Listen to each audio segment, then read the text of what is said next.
Shut up and sit down.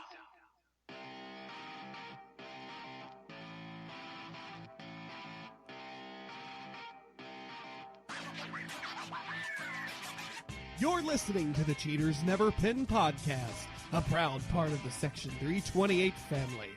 Follow us on Twitter at CheatersInVRPin. Now, live from ringside, it's Mr. Workrate and JC. Goodness gracious! It's an all-new episode of Cheaters Never Pin. Balls. Oh, I'm just getting out of the way early. I've been saving that one up for weeks. Balls. Balls. It's all we're yelling for the next 2 weeks, folks. It's all about balls. Here on the Cheaters Never Pin podcast. I'm JC. Brought to you by, oh, go ahead. I was going to say brought to you by Rocket League, because balls hit by cars. Right. And, oh, I'm Mr. Workrate, also known as Tom. Yep. And I'm JC. Tom is our resident ball expert. Of the great balls, at least. Yes. Some of which are on fire.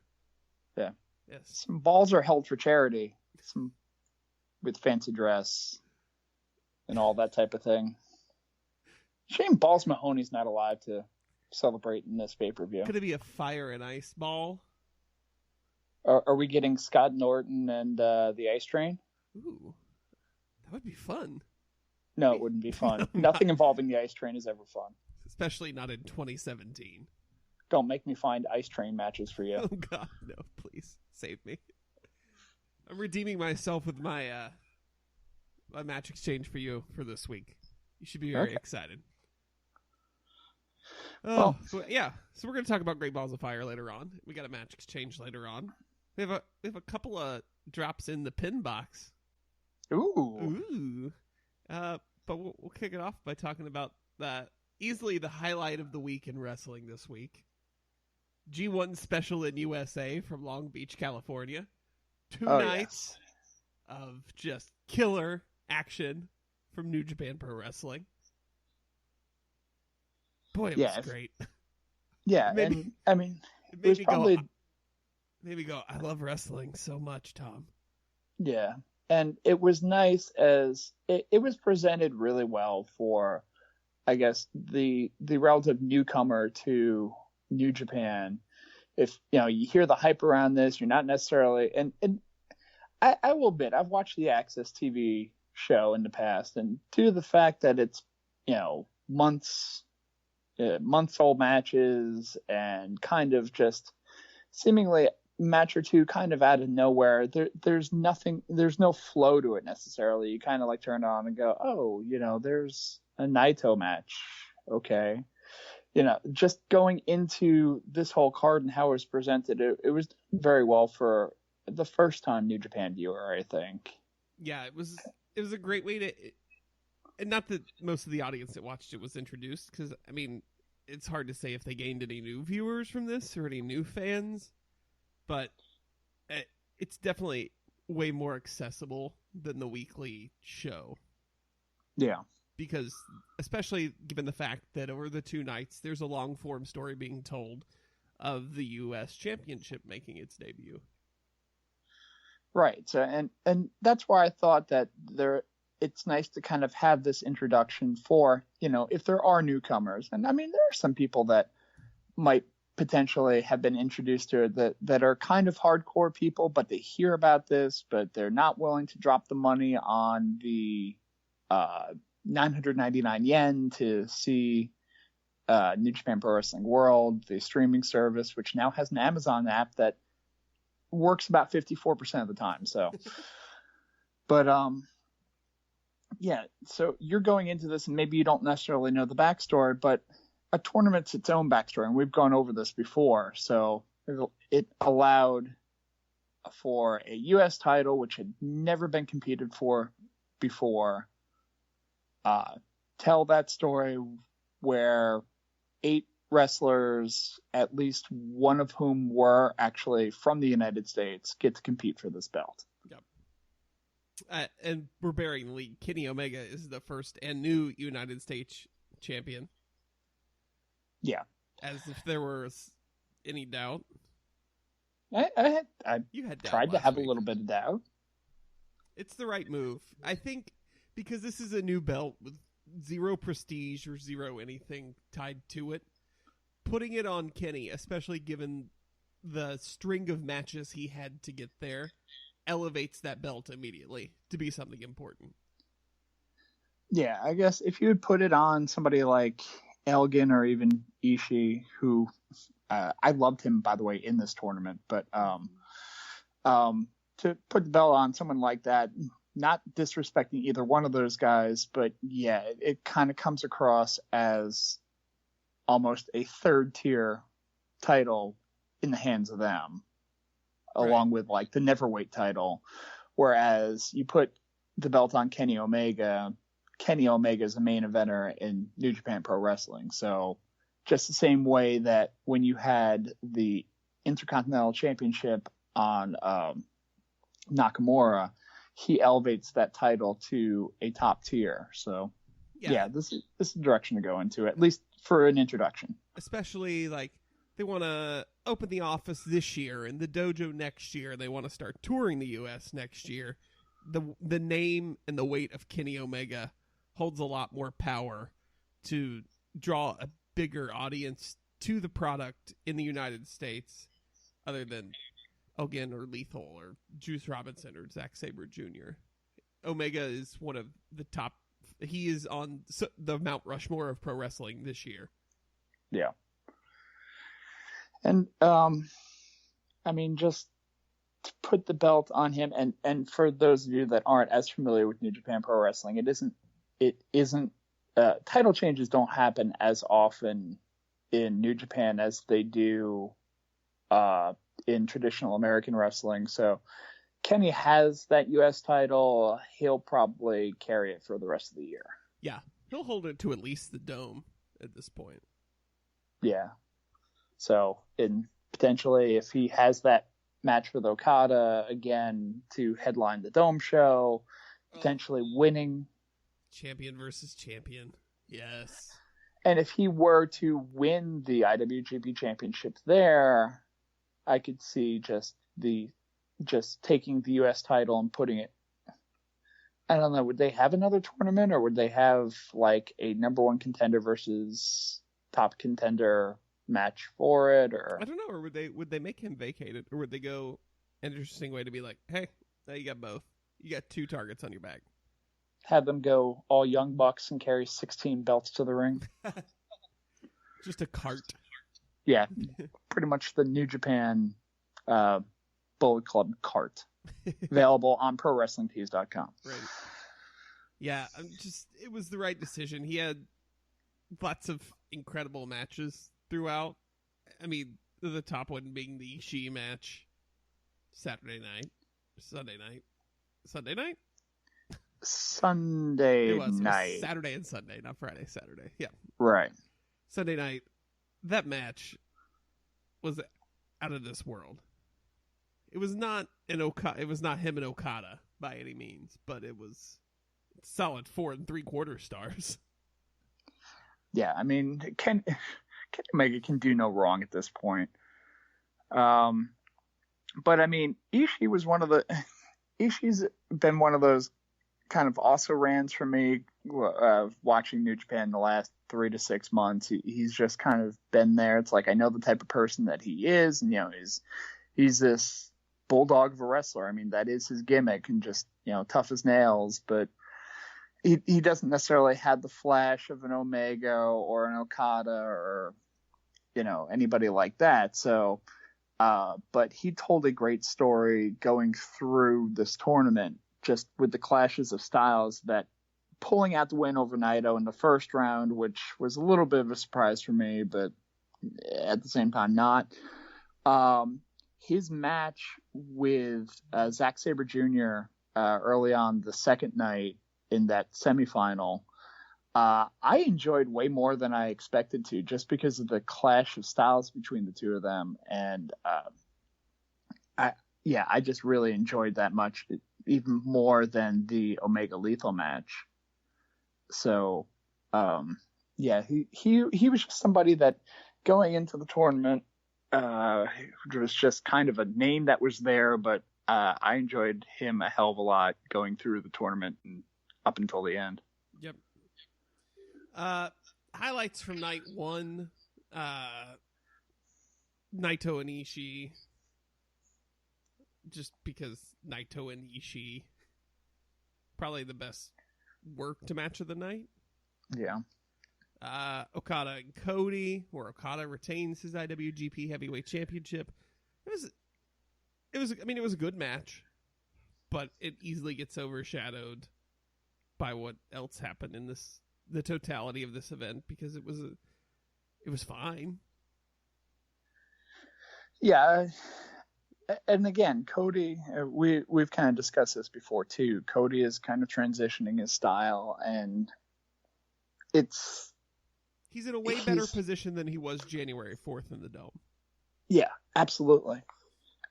He's also working with somebody who's going to make him look better regardless, but right. He is still adapting his style a little bit. And I mean, even for his style to say be a little bit Ring of Honor in contrast to a little bit New Japan, there's still going to be a little bit of a clash there. And I mean, but outside of his actual ring work, like his mannerisms and his heelish tendencies and everything like that, he's got that down. He's playing that game well. His matches themselves aren't necessarily up to that standard, and that's not all on him, and it's just, I guess that's just what it is. But I mean, like, him working with his wife Brandy, she is a beautiful woman, by the way. Just like, she is just striking. Yeah. And just having him be that American Nightmare, and then have, I guess, the rehash of Kenny coming down with the towel because Cody came down with the towel, and teasing that tension there, which I guess is another thing that we'll have leading up through the next several months with who actually controls Bullet Club. And yeah, because we had that tease all weekend of Cody's gonna go after Omega. Is the rest of Bullet Club gonna follow him or defend Kenny? But in the end, Cody comes down Sunday night after the belt's handed to Omega, rips the belt out of his hand, acts like he's gonna turn, ends up just giving him a hug and putting the strap on him. Yeah. So, I don't know. Well, it's the New Japan way. We have to let the slow burn happen over time. I mean, right. Look at Roppongi Vice. Finally. Which happened nicely. Yeah, it was nice. I just don't see Trent fitting into the, main event or whatever you want to, let's just say, heavyweight picture in New Japan. No, it's just not a good, it's not going to work for, who knows, maybe Geto will find a way to book it and convince me otherwise, because if anyone can, he can. But I just don't see it. Now, I forget, is he, in New Japan, is he Beretta or is he Trent with a question mark? I forget which one. He is just Beretta. I'm sorry. Okay. He is not Trent. So it's Ring of Honor where he's Trent with the question mark. Questionable Trent. You say a Trent? Yeah. Which would be a great mask gimmick for him. Is that Trent? I'm not sure. Trent? Who knows? Maybe they'll bring Chuck Taylor in and they'll work a program with Chuck Taylor. Oh, the best friends. Just destroy each other. All right. Bouncing around the rest of night one. I just went so deep down the rabbit hole you went. And next. Yeah. We lose enough people talking about Japanese wrestling as it is. I'm just trying to keep us a little bit focused on the actual product. Yeah, that's I went all. Down the deep NJPW G rabbit hole there. Okay. So otherwise, we had a 10-man tag team match to open the show, which was Team Chaos, which was the before mentioned Roppongi Vice, the Briscoes, and Will Ospreay defeating the remnants of the Bullet Club, Bad Luck Fale, Marty Scurll, the Young Bucks, and the Tokyo Pimp himself, Takahashi. That was spots. And It was what it needed to be. It was a bunch of spots. Everybody got their stuff in. Nobody can knock down Bad Luck Fale, and super kicks aplenty, and everybody got their spots in. Was it this night, or was it night 2? He was wearing his Make Jobbers Great Again shirt. Oh, either way, Fale had a Make Jobbers Great Again shirt, and I need that. Well, and then you also had the Bullet Club losing, which had either Matt or Nick Jackson, one of the two, screaming at the camera, "I can't lose on TV. I have a Hot Topic contract." Right.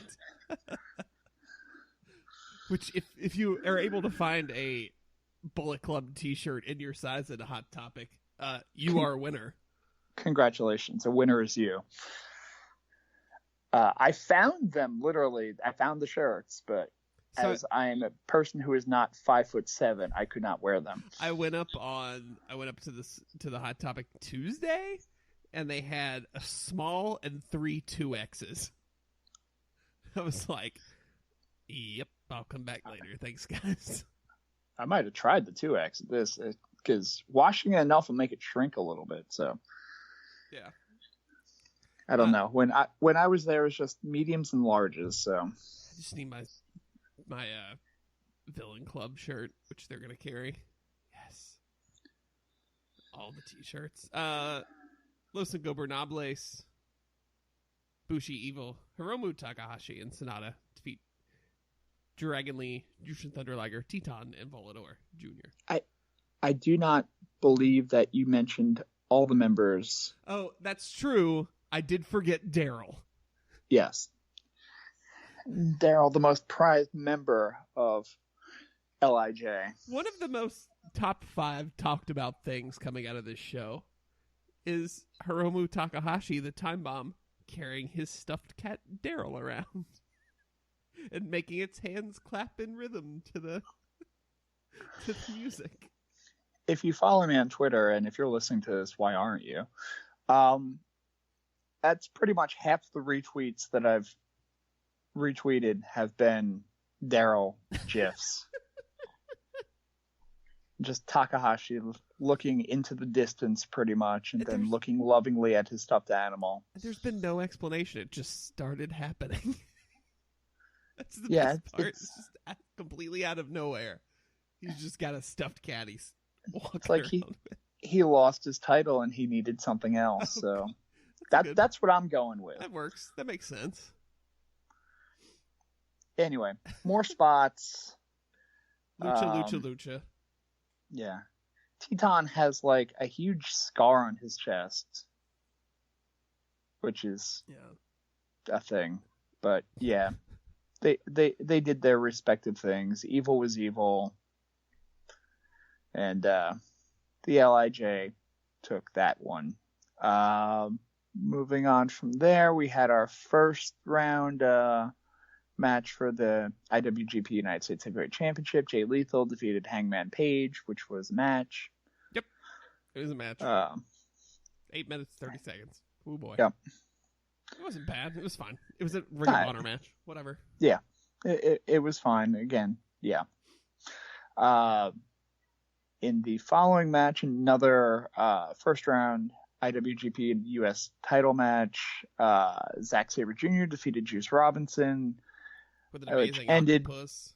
When Zack Sabre Jr.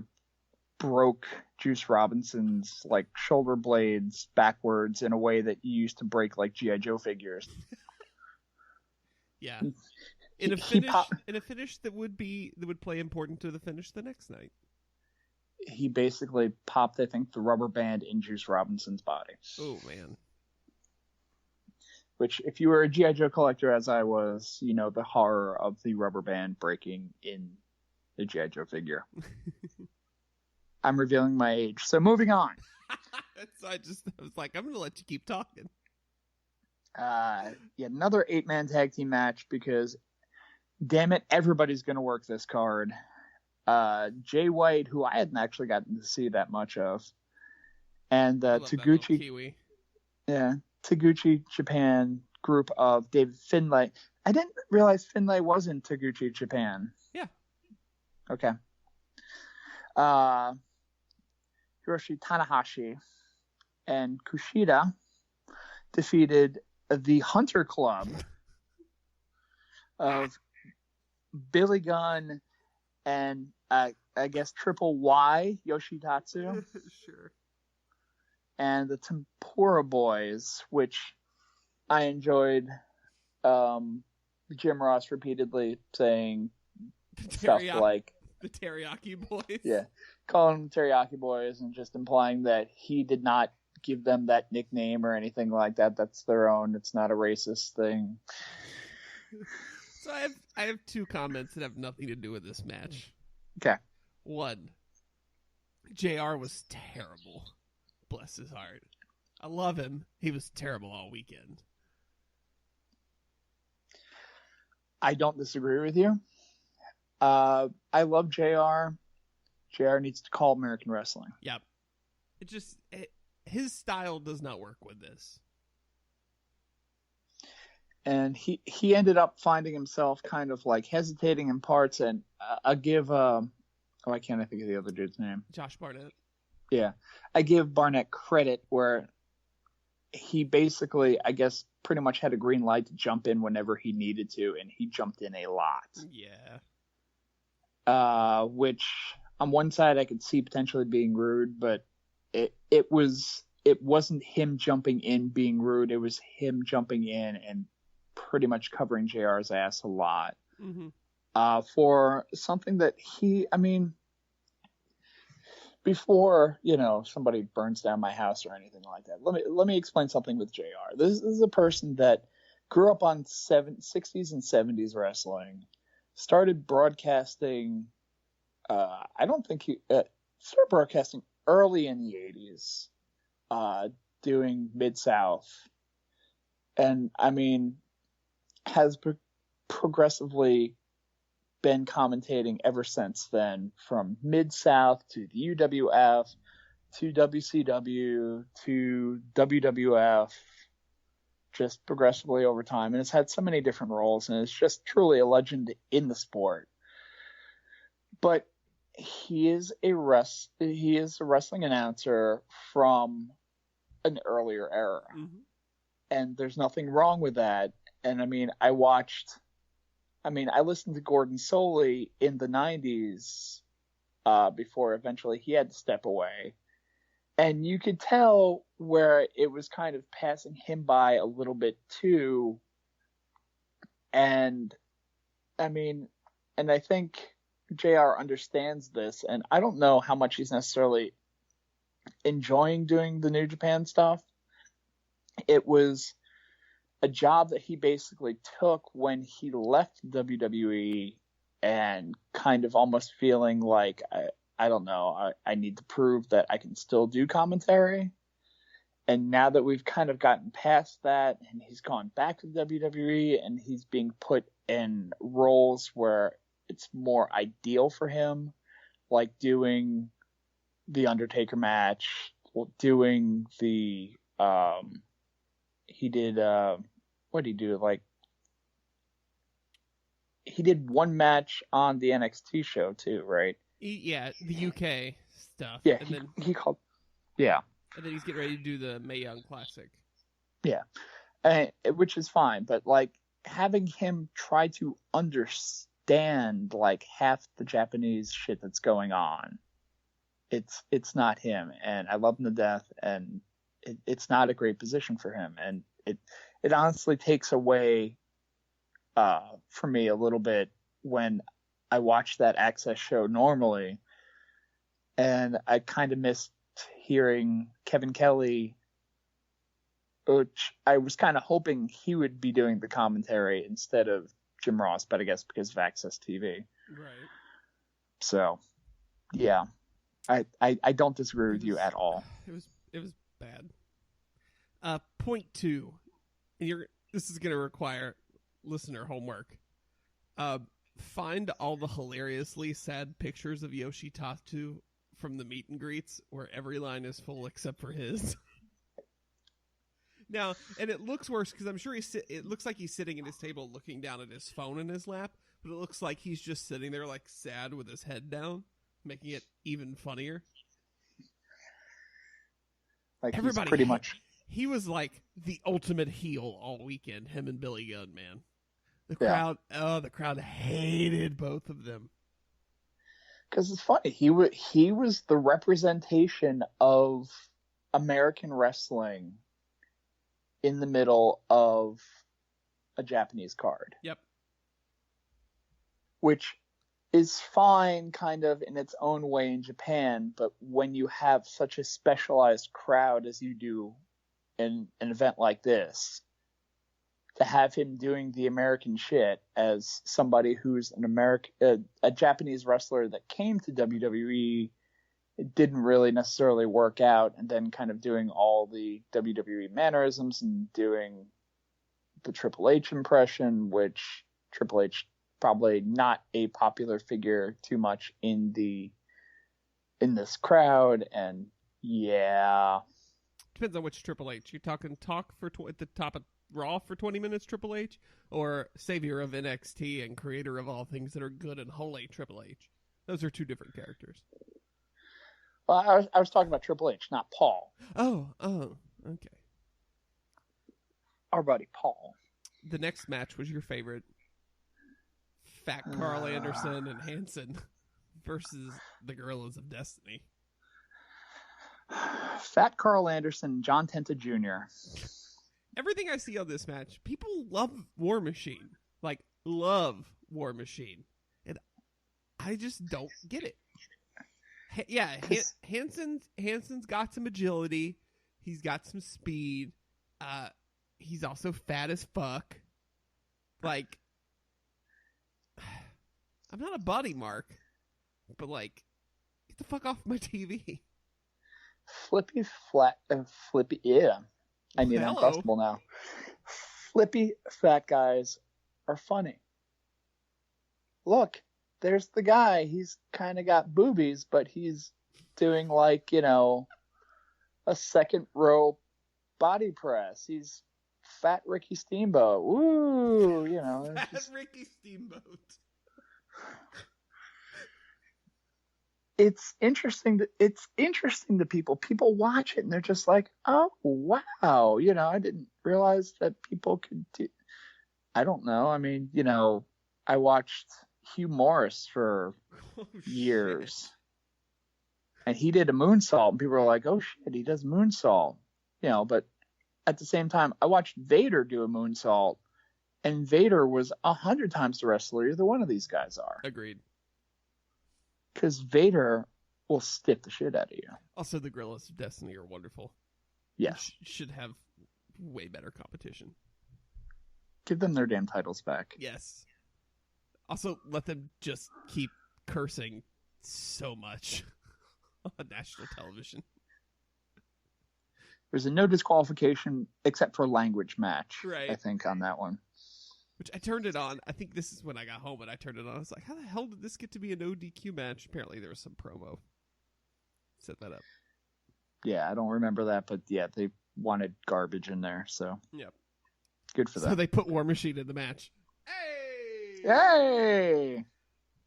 Ishii defeated Naito to advance. We kind of talked about that earlier, but yeah. Fun. Ishii has a pretty nice brainbuster. It's so pretty, and it looks so brutal.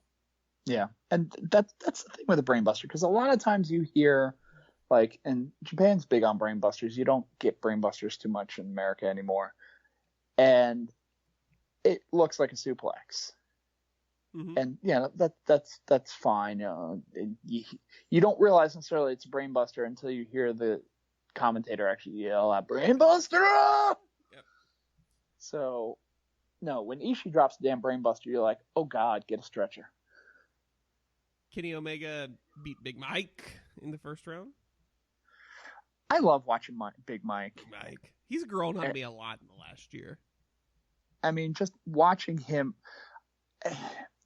Big Mike wrestle and do well is okay to me. Watching Big Mike take bumps is what impresses me the most. Yeah, maybe that's what it is.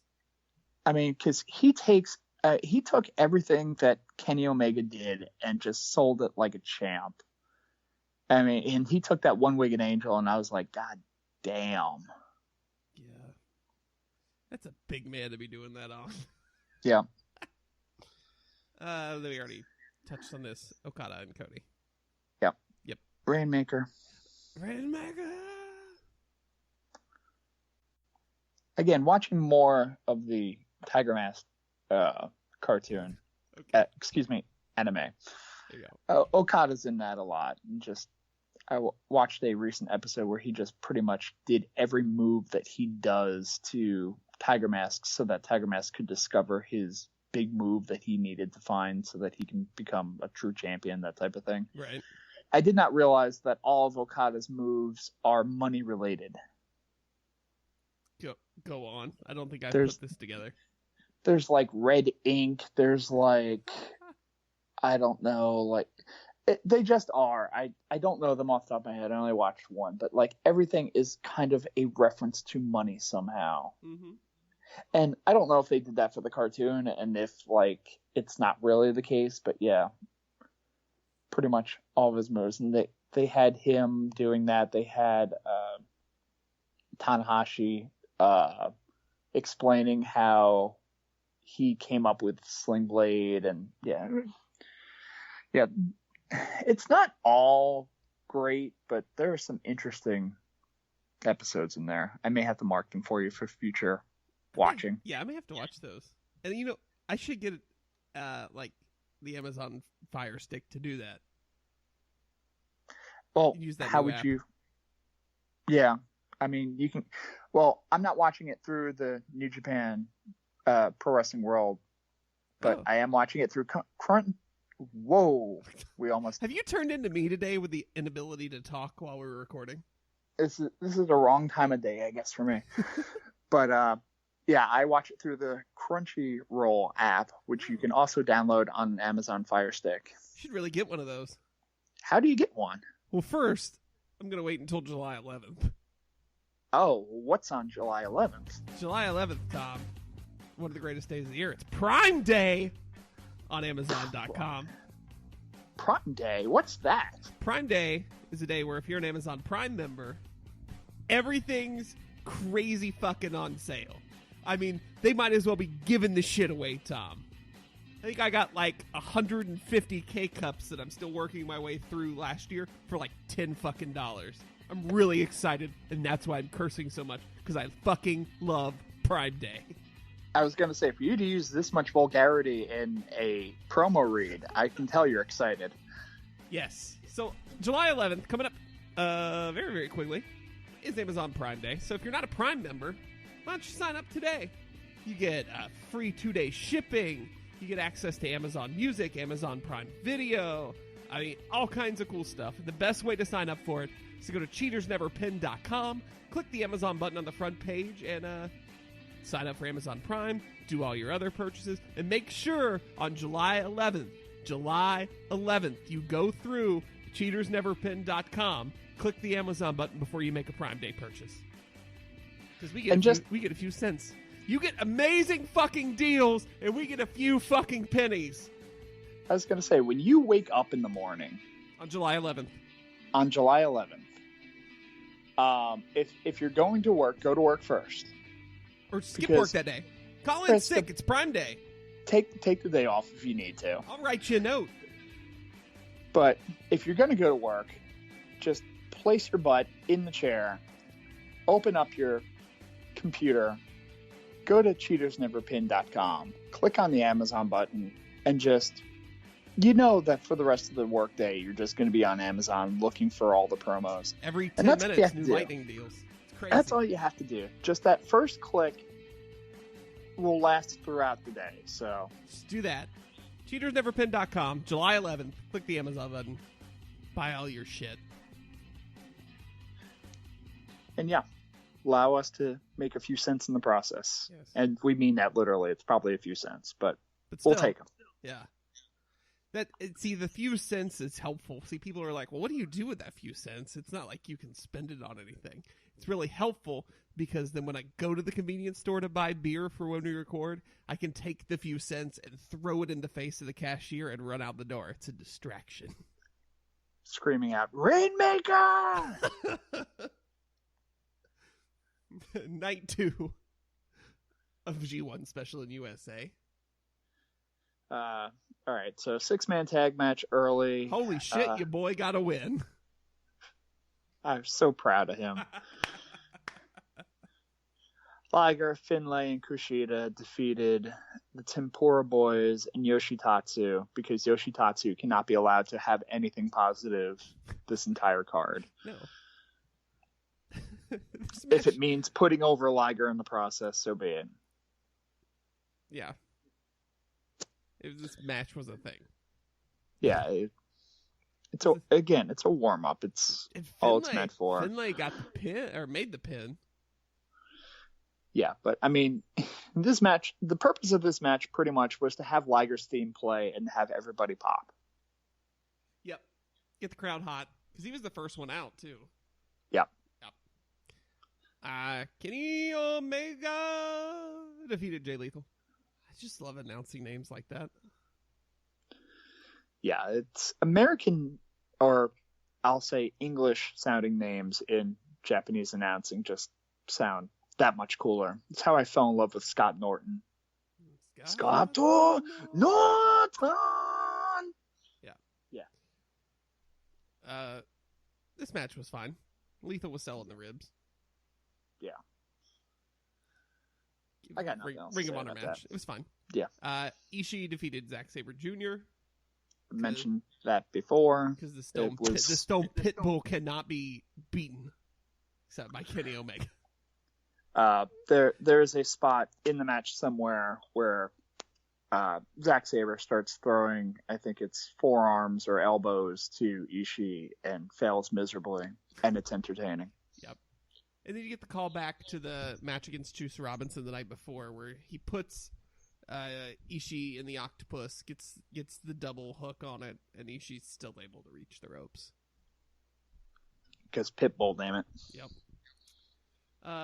Dragon Lee, Jay White, Juice Robinson, Titan, and Volador Jr. defeat Los Ingobernables de Japón, Bushi, Evil, Hiromu Takahashi, Sanada, and Tetsuya Naito. Poor LIJ. They did not have a good week. No, but Daryl did. Yeah, it's fine. Yeah. I mean, the only highlight in this match is when Dragon Lee and Takahashi square off for a couple minutes. Yeah, Dragon Lee's fun. He's great. Bullet Club. So Adam Page, Tamatonga Tagaroa defeat Big Mike and War Machine. Haku was here. Yes. Woo. That's why they won. Yep. I wanted Haku in the match. I wanted Haku to just beat the mess out of Hangman Page and be the third man in the team. Yeah, I'm going to be real. I got up and made dinner during this match, so I didn't really watch it. Because I was like, Yeah, War Machine does that. Yep. The Bucks of Youth, Matt Jackson, Nick Jackson, regain their IWGP Junior Heavyweight Tag Team Championships from Roppongi Vice. We already covered it, the breakup angle at the end. They didn't regain it. They won it. Oh, that's right. They regained it at Dominion. Never mind. Yeah. They that's when retained. They were better. Yeah. They became better than Jordan at Dominion. Right. Forgot. Right. Bad Luck Fale, Cody, Marty Scurll, Yujiro Takahashi defeated Jay Briscoe, Kazuchika Okada, Mark Briscoe, and Will Ospreay. Bullet Club got a win. Yay. Yay. Of course, this night was all about Bullet Club. That was the story being told anyway. Yeah, I was a little disappointed that Takahashi did not have any kind of accompaniment, but... Right? You would I guess think. They were in the City of Angels. We're near I don't have no concept of the geography of California. So I'm going to assume everything's near LA except for San Francisco. Say they could have called Rent a Model and got somebody. Just saying, there are strippers everywhere. Yeah. You can take the lead on this next match. I don't want to talk about it. Hiroshi Tanahashi defeated Mr. Ass. Because I'm an ass man. Womp womp. Yeah, I'm an ass man. To retain his IWGP Intercontinental Championship. And I don't remember actually looking at the belt. Is he still using the broken Naito belt? No, he fixed it. He was tweeting out he repainted it and fixed it. Okay. Yeah. A little dangerous potentially to have Tanahashi who's still hurt, mind you. Because he's a psycho who refuses to, I'm assuming he'll take time off after G1. I mean, which is fine and all, but like, if you're gonna have a match and you're forcing yourself to do matches, maybe not against Billy Gunn. Maybe not on someone who's been proven to be on the gas. Maybe not somebody who was never a technically gifted wrestler to begin with and is now over 50 years old. But he has an ass, Tom. And it's a fine ass, I'm sure. But he's the one. He's rockabilly. Yep. That's all the gimmicks. This match moving right along. Well, I'll talk about it for a second. This match was okay. Whatever. It wasn't as terrible as I thought it would be, but it was still not great. I feel really bad for Tanahashi being put in this position because New Japan thought Billy Gunn would pop a damn rating. But whatever. I mean, I really hated the pulling down the trunk spots. I would hate that shit if WWE did it. Right. Because I just think it's dumb. But whatever. Tanahashi retained, thank God. I mean, is this Tanahashi kind of doing stuff like this to kind of prove, hey, by the way, guys, WWE, I can do your kind of crap matches if you want to slip me a contract or something? Yeah, maybe. I don't know. I don't know how good his English skills are or anything like that. I know that the most charismatic of all New Japan guys coming over to America is still up in the air of how well that's kind of working out. So Tanahashi's going to feud with Ziggler when he gets here? Oh, we can only dream. That's why he wrestled Billy Gunn to prepare. Yeah. Yep. Which is like Dolph Ziggler at level 4 difficulty. Do you follow Tanahashi on Instagram? No. You should. It's a thing. Okay. It's a thing of beauty. It's just like model. It's like all these modeling shots he does all the time. I'm like, oh, Tanahashi. Tanahashi's beautiful been bastard. Tanahashi's been in the Tiger Mask anime. It's kind of the arc that it's going in now that Tanahashi decided, since Tiger Mask was going, instead of wrestling for New Japan in a tag match where he was going to team with Tanahashi, he goes to the Global Wrestling Monopoly promotion. Again, makes me laugh. Just could be any promotion, really. Anyone. Where they're having a tournament of masked wrestlers, and Tiger Mask is basically trying to get at this particular wrestler called Yellow Devil. And since Yellow Devil is going to be in this tournament, Tiger Mask blows off New Japan to be in the tournament. Tanahashi decides he wants to be in the tournament too. So he puts on a mask and calls himself I'm the Ace. That's his literal name for the tournament. And yeah, so he's hanging out with Tiger Mask. Yep. So I've been dealing with a lot of Tanahashi that way. Then Omega beat Ishii. Did not kill him with the dragon suplex off the apron because the table broke in the most convenient of manners. Yeah. fun match. Best match of the show. As if there would be any doubt. But go out of your way to watch at least that match from this night if you haven't already. Fun stuff. You know what else is fun? What's that, JC? Balls. Well, I do love them balls. This Sunday, July 9th, we're going to be filled with balls. And they're on fire. I don't know. Flaming balls kind of frighten me a little bit, but... Do you think that's how they workshopped it? They just wrote a bunch of, like, ball parody. Vince is like, God damn it, we need a pay-per-view about balls. Vince just goes into, like, the planning room and just goes, gentlemen, balls. And leaves. Michael and they're just God like... damn, what the fuck's he talking about?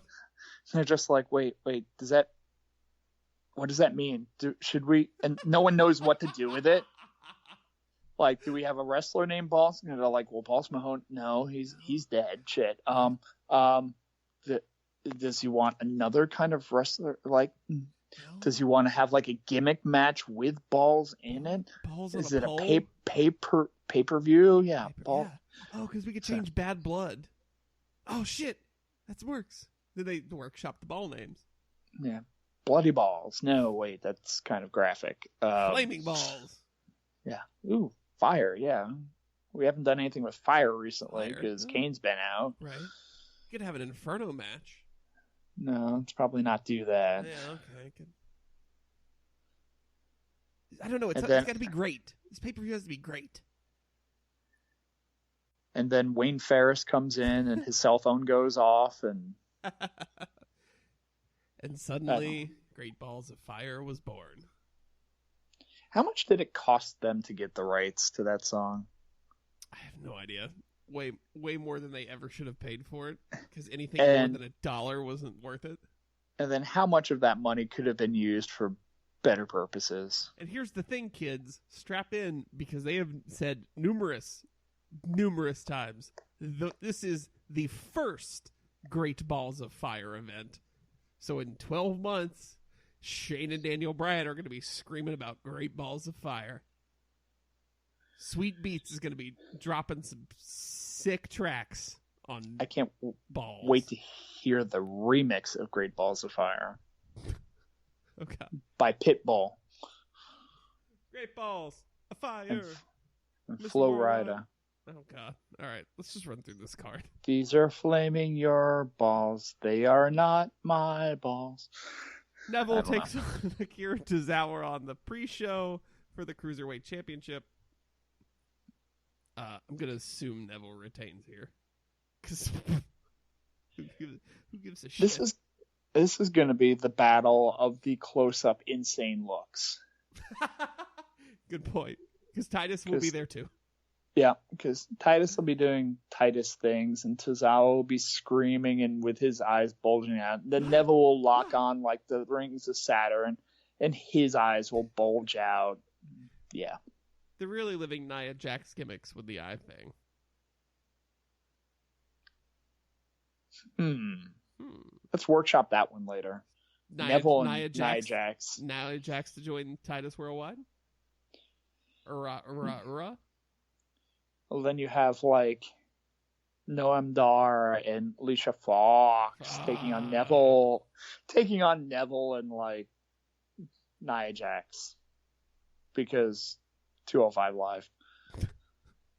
I love that. Is Nia Jax not allowed to come to 205 Live? I have to move on because I like her too much to make all the litany of jokes that just popped in my head, Tom. Okay. Then we've got the 30-minute Iron Man tag team match for the titles. Cesaro and Sheamus taking on the Hardy Boys. Will Matt get broken? Probably not. Because will Cesaro and Sheamus retain? Probably. Because we're workshopping this, we're going... We've had hundreds of Hardy versus Cesaro Sheamus matches. What do the people want? A really long one. Oh. Can we do that? Yeah. So, is it like they still have to tag? Or is this like tornado style? Because I feel like this would work better tornado style, right? They'll have to tag. Someone's going to have to stand there for 30 minutes holding that fucking tag rope. I was going to say, you're going to have to tag because you can't do a 30-minute Iron Man match, especially with the Hardys, because someone will die 15 minutes in. And it will be Jeff. Yeah. The Miz, stop me if you've heard this one before. The Miz defends the Intercontinental Championship against Dean Ambrose. Don't even care. Will this be an occasionally disqualified match? Mildly Extreme Rules. Enzo Amore will try to get his revenge on his, I almost said former lover, and that was going to be really weird. His former partner. Not that there's anything wrong with that. No, we fully support that, but it's just like, huh? I don't even know where that came from. I've been looking at Tumblr too much. Enzo Amore takes on Big Cass in a singles match. Did you mean Grinder? No, it just have you ever just looked up WWE on Tumblr, Tom? I don't go anywhere near Tumblr because of reasons you're kind of starting to allude to right now. I say, Tom, you know I have an affinity for erotic fiction. Yeah. So, although people that are listening right now are just learning that. So like what? Usually it's hockey related.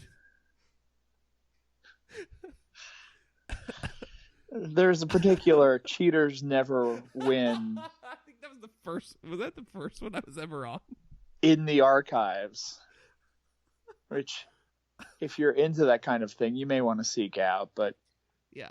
You get to hear me use my sultry voice while I read about Brock McGinn and Patrice Bergeron. God. Seth Rollins takes on Bray Wyatt in a singles match. Yep, that'll be a thing. Yep. Alexa Bliss defends the Raw Women's Championship against Sasha Banks.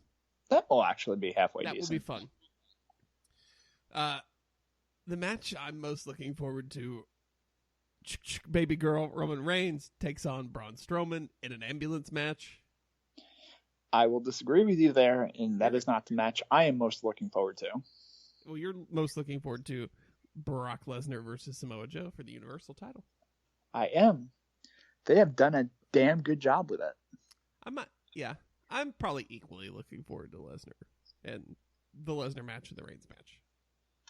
I mean, to be honest, for a brand exclusive pay-per-view, which we've noticed in the past have been basically kind of throwaways, this is actually a pretty decently put together pay-per-view. Yeah. It's built around two matches.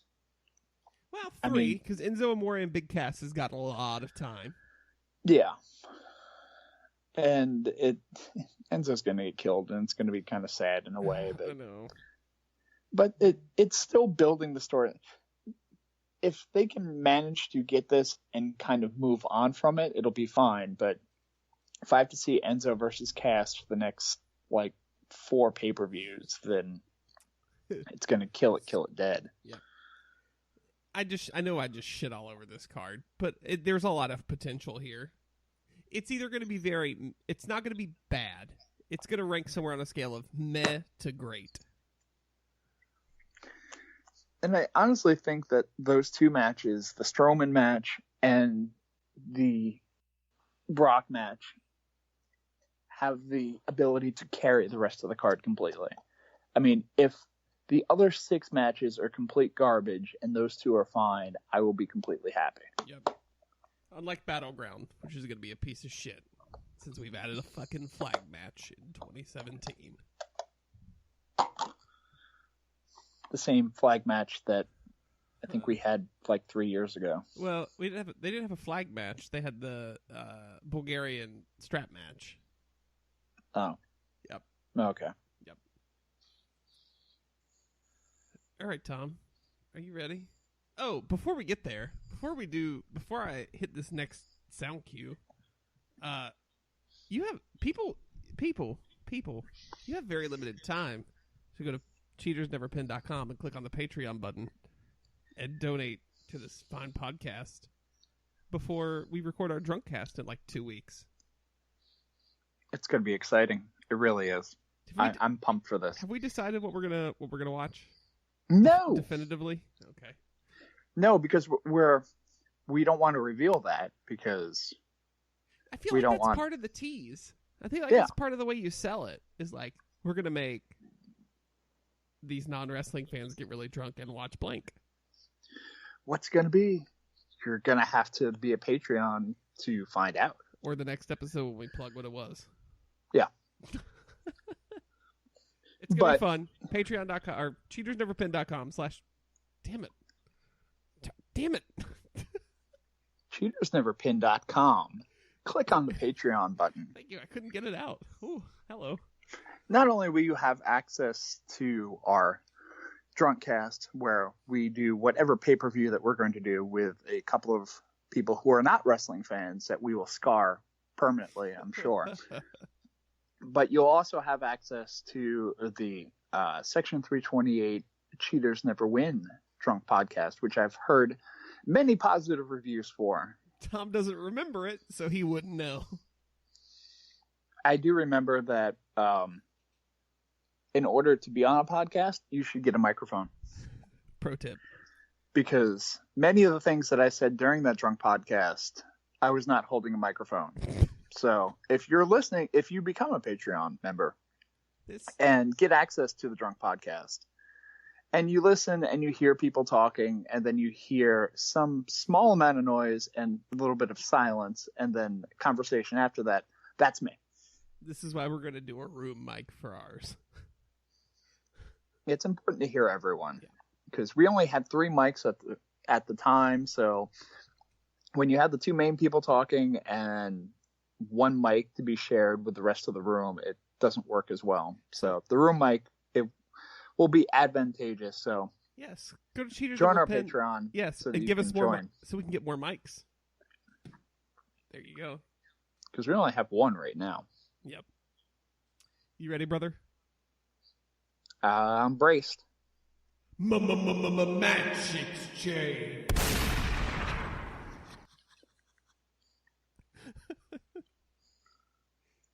It's funnier than usual today.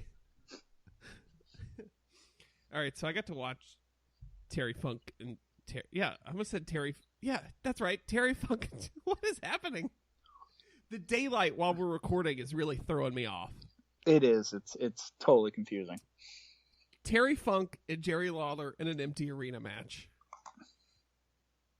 Holy shit, this was amazing. Right?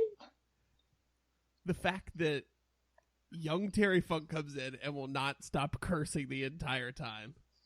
It is just getting yelled at. We're not going to be able to put this on TV. You need to control yourself. And then Jerry Lawler shows up, just walking in as slow as possible while Terry Funk's yelling, huh? You got a gun? You got a knife? What are you hiding?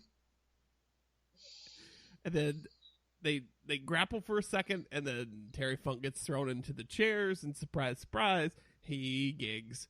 And then he breaks a sign and starts hitting freaking Lawler with it. And then tries to stab Lawler in the eye with a stick. And then Lawler's like, no, fuck that. Fights out of that. And then manages to kick Funk in the elbow while he's holding the stick. So it goes in his own eye. This was amazing. And he's yelling. The fact that Terry Funk's laying there bleeding, covering his eye, yelling, for the love of God, help me. This is amazing. That's the best part, I think, was the end. That's why I wanted to make sure that you listen to it with audio, because, like, Terry just starts crying. It was so good. He makes so much noise in the ring. I forgot that. It's been a long time since I watched, like, young Terry Funk. And it's just, like, at the end, it's just this awkward thing, because it's, like, almost like they kind of try to do it as a shoot, where, like, Terry gets stabbed in the eye, so he just starts crying and, like, quits immediately and just stops, and he's just, like, screaming out to Lawler for help or to Lance Russell, anybody to help him, and, like... Lance Russell's just standing there, and Lawler powders. Yeah, and, like, Lawler just kind of gives this, like, look that's almost like the Jim from The Office look, where he just kind of, like, looks at the camera and is just like, oh, and leaves. Like... Yep. And then he'd sell that eye for, like, Yeah, months Of later. course. 4.5 stars. Ooh. 4.5 stars. Your turn. All right. Dramatic pause. Sorry, I was eating gummy worm. Oh, I was going to assume you were eating an Uncrustable, but no. Because my children have eaten all my Uncrustables, so I am Uncrustable-less at the particular moment. You could probably get a bunch on sale July 11th when you go to cheatersneverpin.com and click the Amazon button to shop Prime Day. God, I will be so excited if that actually happens. My UPS man, not so much, but... Yeah, I got a truck full of Uncrustables. Then again, I order kitty litter through, like, UPS, so they already hate me. That's smart. That's smart, though. 38-pound boxes of kitty litter get delivered to my house. Anyway, so you gave me two things, actually. You gave me a video and an audio thing. The audio thing was Macho Man Randy Savage's rap song, Right. Be a Man. Which I was told was not the right song to give you later on. Yeah. But we're going with that one. I guess, yeah, because to be honest, it wasn't particularly cringy. I mean, it's a diss track. I get it, but it sounds more like a wrestling promo than anything else. He just kind of rips on Hulk Hogan a little bit and just kind of mocks his, like, Hollywood aspect of him. And it, from a production value standpoint, it's like he actually, unlike Hogan in the Hulk Rules thing where he got, like Jimmy Hart drunk on a Casio, this actually has a little bit of production value and doesn't sound that horrible. It's like actual professionals went, okay, Macho Man, go ahead, do your stuff. We'll make it sound halfway decent.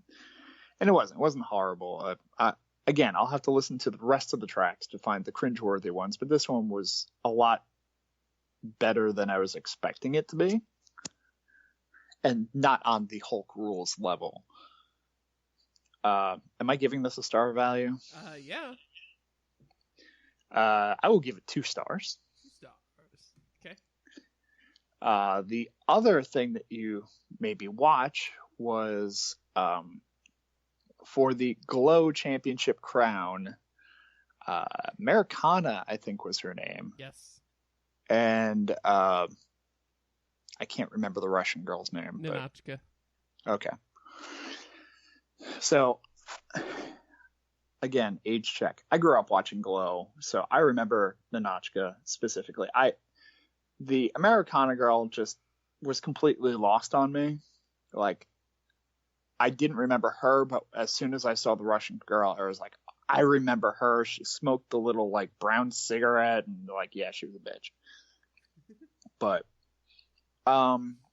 the match, and I understand the reason that you gave me the match, having finished watching the Netflix Glow series, which I'll get to in a second. But not as horrible as I remember Glow being, but still extremely basic, hair pulling, just basic throws. They do a suplex and people are like, oh shit, they actually did a suplex, big deal. So from a wrestling standpoint, it was pretty weak, but they kind of knew their limitations at least, so it wasn't that bad. And then they end up rolling out of the ring to do schmaz and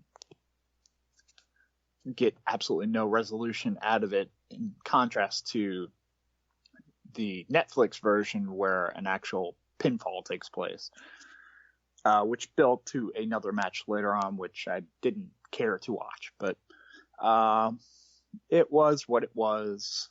1.5 stars. Okay. What do you I was going to say, before we go into that,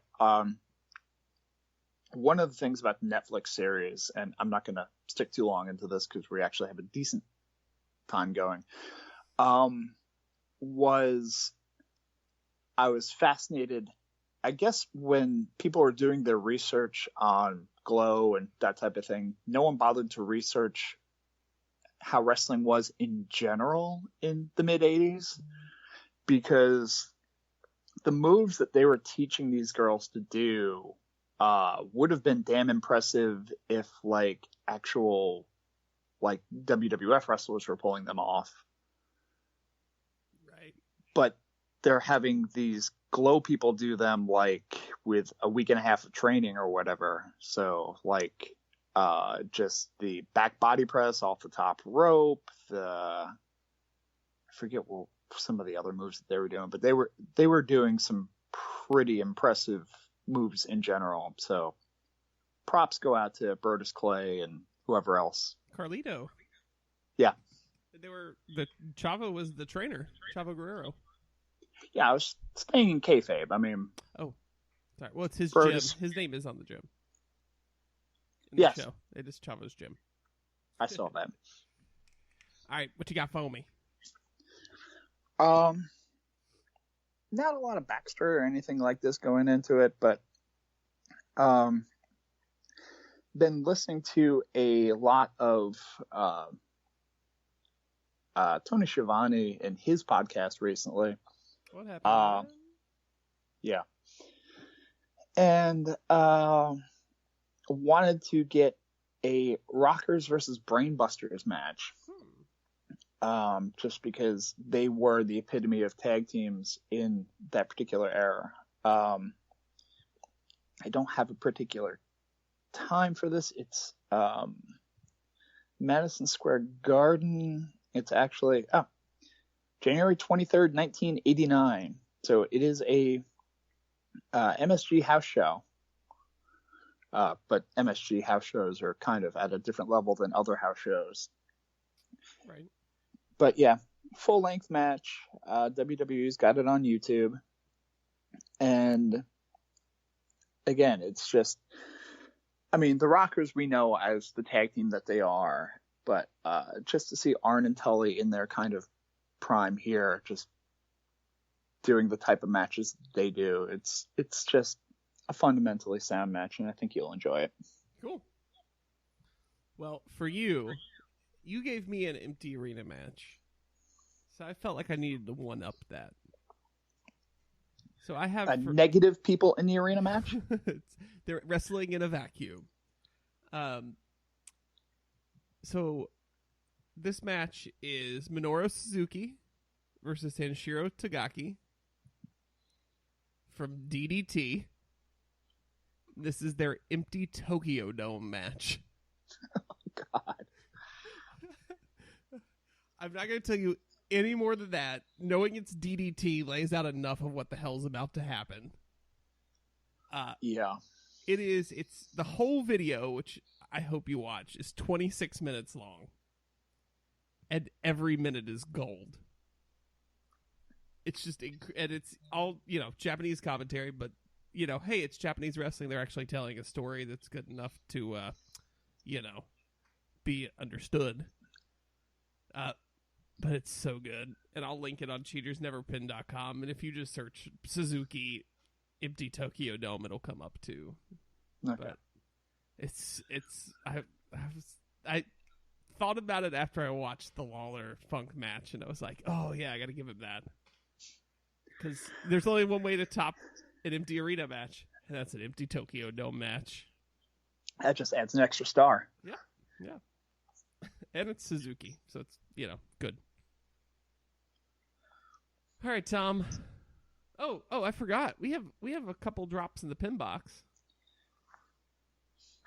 We're not used to actually having pin box mail. So if you're listening to this show and you're watching Raw or SmackDown or New Japan or anything, and you have a question or a comment you'd like to hear on the show, hit us up on Twitter at CheatersNVRPin, #pinbox, which I also found #pinbox has a lot to do with people trading pins, like metal pins. So don't search the hashtag because you won't find us. Let me find the first one, which is from a while ago. We'll have to put something like a CNP pin box. Yeah, it gets a little convoluted. Whatever, JC. Just do whatever the hell you all right, want. Fine. All right, here's. I don't know where this other question went. All right, this is the only one I can find right now for some reason. From our friend Kelly at Kelly Hoover 27. Hey, pin mail for you all. Why do so many dudes insist on pube-like hair? Examples: Neville, Baron Corbin, Cass.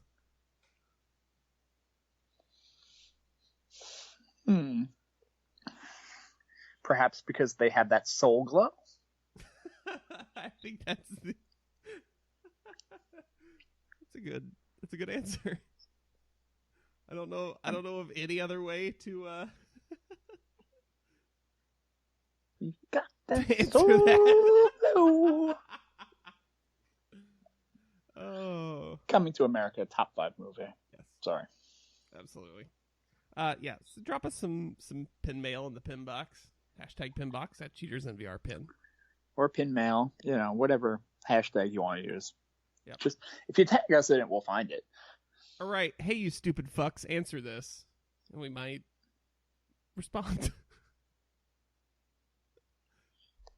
All right, this is falling apart very quickly. Tom, tell the people where they can find you on the internet. Well, I was disappointed because you told me that we had a whole bunch of pin box mail. We had 2, and I can't find the other one. You could have made something up, JC. I mean, I'm not going to call you out on it. I can't see it. So go to Twitter. Look for at Mr. Workrate, at MR Workrate. You can find me on other social media platforms, but I will not friend you on those because I really don't pay attention to those, and I'm kind of rude. So that's just how things are. You can find me on the internet at JCBobbitt, JCBOBBITT, on Twitter, Instagram, Snapchat, wherever finer social media is sold. You can find the show on the Twitter machine at CheatersNVRPin, on Facebook at facebook.com/CheatersNeverPin. And if you're wherever you're listening to us, iTunes, Google, wherever the hell, rate, review, and subscribe. Give us a big thumbs up on all platforms. I think that does it. I think we knocked that one out of the park in the daylight, Tom, which is real weird. Can we go back to recording at night? Yeah, this will be a special exception because I can't speak actual full sentences during the daytime. Oh, so next week we'll be back talking about balls again, Great Balls of Fire review, and whatever else happens this week in wrestling. So thanks for listening to another fine edition of Cheaters Never Pin. I'm JC. I'm Tom. And we'll catch you on the flip side.